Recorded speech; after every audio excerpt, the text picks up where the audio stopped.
This presentation is on agreement. You should have done the pretest already on page 63. To start with, there are two kinds of agreement in English grammar. There's subject-verb agreement, agreement between subjects in a sentence and verbs in a sentence, and then there's pronoun agreement. So whenever you have a pronoun, you have to have a noun that it refers to, and the noun and the pronoun have to agree. So let's start with subject-verb agreement. So the basic rule is that subjects and verbs have to agree. So if the subject is singular, the verb must have an S ending. But if the subject is plural, then the verb does not have an S ending. So for example, a tree improves the natural environment. So a tree is singular, and improves is the singular verb. Trees improve the natural environment. Trees is plural, and improve is plural. So this is what's known as the 1S rule. The S is either on the subject, plural, or the verb, singular. Even if there are words between the subject and the verb, such as prepositional phrases, adjective clauses, and other phrases and clauses, the subject and verb still must agree. So a tree which absorbs carbon dioxide improves the natural environment. So improves still agrees with a tree. Trees planted around a city improve the natural environment. So trees is still the subject.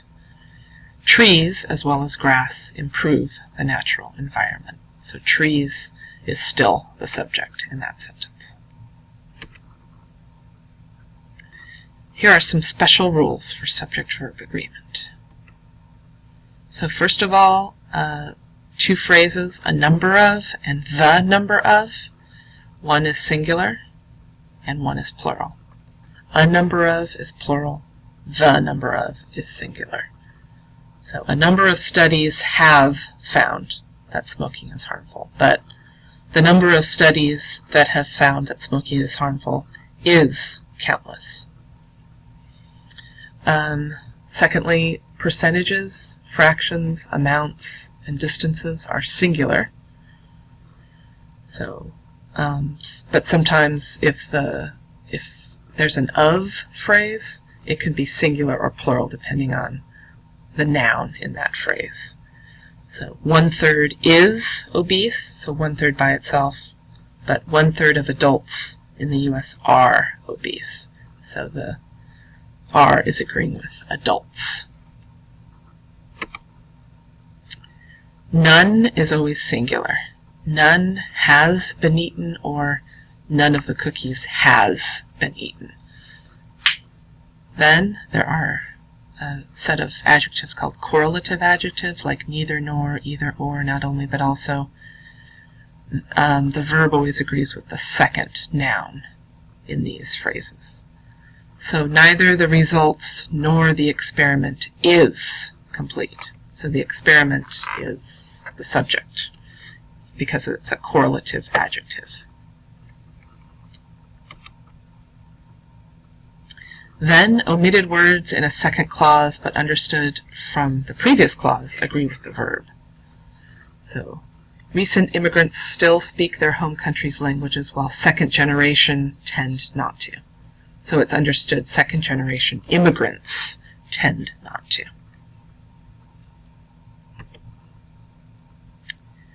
Then collective nouns are generally singular unless it's clear that the individuals are acting independently. So the class has written 2 essays so far, so that's the class acting together, but the class disagree with each other. So each member of the class is acting independently. So that's the class becomes plural. Then collective nouns that come from adjectives are always plural because people is always understood. So the poor people, but you would just say the poor. The elderly, the rich, the young. So these are all plural. So for example, the elderly are valued in many cultures. Okay, and then finally, if the subject of the sentence is a clause, it's singular. So what I found left in the classroom was someone's cell phone. So what I found left in the classroom is the subject of the sentence, and it's singular. This is what's known as a noun clause. The clause acts as a noun, as a subject of a sentence. So at this point you can pause the video and do self-check 1 on page 66 to 67. Please pause the video now. And here are the answers to self-check 1. Okay, let's move on now to pronoun agreement. So a personal pronoun must agree with the noun that it refers to, and the noun that it refers to is called an antecedent. So, for example, analysis requires logical thought. It also requires creativity. So analysis is the antecedent, and it is the pronoun that it refers to, and they're both singular. Most internships are unpaid because they give students valuable professional experience in place of money. So they is plural because most internships, the antecedent is plural. A journalist must be a good writer. However, he or she must also speak clearly. So he or she refers to journalist. It was true in the past that you could just use he, but now we want to avoid sexist language, so he or she is considered more acceptable. Some special pronoun agreement rules. There are indefinite pronouns: everyone, everybody, somebody. All of these are singular. So usually in formal written English, the pronoun referring to an indefinite pronoun needs to be singular. So everyone must show identification before he or she can enter an airplane. But you may have heard this in they referring to everyone. This is an informal rule. So in informal English you can say everyone must show identification before they enter an airplane. Collective nouns are singular, so use a singular pronoun to refer to collective nouns like club, family, faculty, so that have a group that has many members. So the traveling club went to Asia last summer. This summer it's planning to go to Australia. So it refers to traveling club, a collective noun which is singular. So use the singular pronoun it, this, or which to refer back to an entire clause or sentence. So most of the students failed the test. This, so most of the students failing the test, this was disappointing to the professor.